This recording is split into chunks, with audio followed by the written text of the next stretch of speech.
Las madrugadas de los domingos en Arriate tienen un sonido especial. Es el sonido de las coplas que un grupo de hombres entonan en honor y alabanza a la Virgen Inmaculada. Este grupo humano somos los auroneros. تسخير للجميع.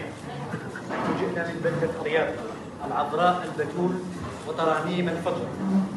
يتميز فجر أيام الأحد في أريات بنغمة خاصة بصوت خاص. إنه صوت الأناشيد التي ينشدها مجموعة من الرجال تكريما ومدحا للعذراء البتول. وتعرف هذه المجموعة باسم Los Aurores. Arriate, l'Immaculée et l'Aurore.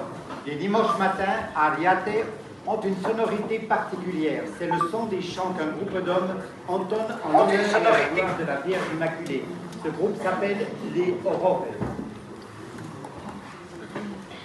Este grupo de campanilleros que nos despiertan con sus cánticos, en sus orígenes tuvo cierta vinculación con la Cofradía de la Virgen del Rosario, que ya figura en los estamentos diocesanos en 1595. Y es precisamente el rezo del Rosario el punto de conexión entre ambos, según ha documentado el historiador arriateño y profesor de la Universidad de Málaga, Sergio Ramírez.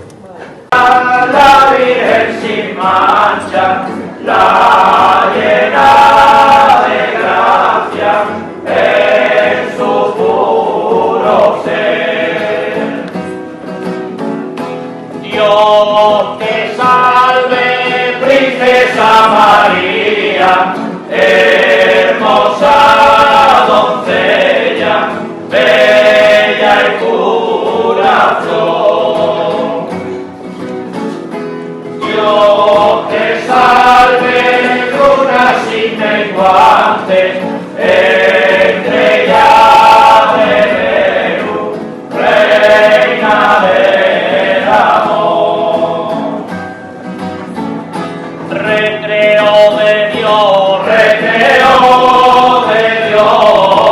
que te hizo la más poderosa y todo en tus manos lo depositó. En el mar borrascoso del mundo, María es la nave que guiando va. Su rosario es la senda clara por donde debemos todos caminar. Imaginez une Méditerranée où l'hospitalité redevient une valeur structurante et non un simple mot. À une époque où l'hostilité tente d'élever des murs visibles et invisibles. Nous faisons le choix en Gasse. Nous choisissons l'écoute, nous choisissons la rencontre et nous choisissons la beauté comme langage commun. À Essaouira, fier d'être encore une fois le phare de coexistence, fier d'accueillir ce dialogue entre l'islam, le judaïsme et le christianisme, fier de porter avec ses partenaires marocains et andalous un message de sérénité et de fraternité. Je tiens à remercier chaleureusement l'ensemble des partenaires institutionnels, autorités marocaines et andalouses, le ministère de la Jeunesse et de la Culture, le département de la Culture, le secrétariat d'État chargé de l'artisanat et de l'économie sociale et solidaire, l'ambassade d'Espagne au Royaume du Maroc, ainsi que l'ensemble des responsables religieux, artistes et conférenciers.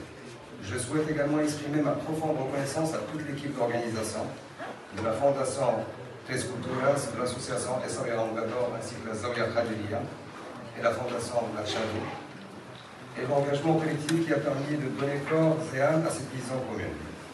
Para construir y para triunfar en el proyecto diplomático entre ambos países hay que conocer las raíces y entender lo que nos une a todos. Así que muchísimas gracias.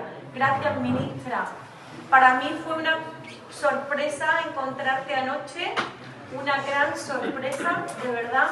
Me alegro muchísimo, muchísimo que estés aquí con nosotros celebrando las tres culturas y que te animes, porque cuando se viene una vez, ya hay que venir todos los años, todos los años.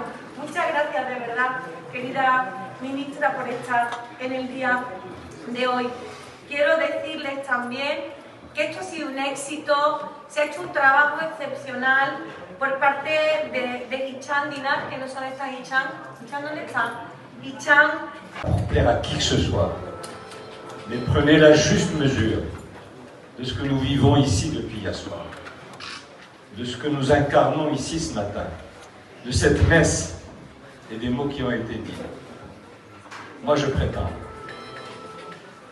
qu'aucun autre pays que le mien, le Maroc, ne peut aujourd'hui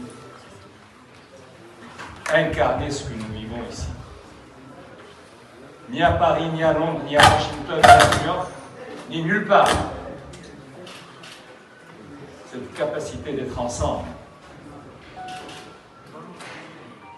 pas seulement dans le respect, mais simplement parce que nous savons que nous ne serions rien sans l'autre qui est entre nous.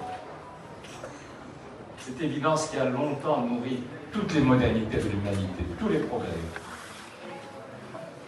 Cette évidence aujourd'hui s'est évaporée.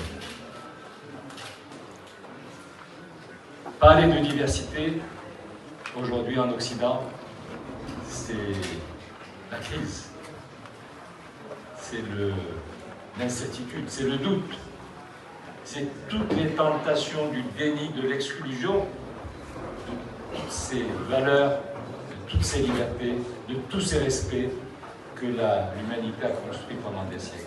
Elles sont aujourd'hui en danger. Non seulement elles sont en danger, mais elles deviennent presque évidentes dans la bouche de très grands responsables. Et, Éminence, vous l'avez dit ce matin avec un discours fradal. Vos mots étaient ceux de l'anthologie. Et il faudra, vous avez raison, qu'ils soient entendus. Votre discours était, pour nous, la plus belle des récompenses. Et il a été dit dans l'église des savoirs. Et nous étions là tous, musulmans, juifs et chrétiens. Là aussi. Qui d'autre qu'Essaouira sait le faire? Et c'est ici pour nous, non seulement notre ADN, mais c'est notre combat.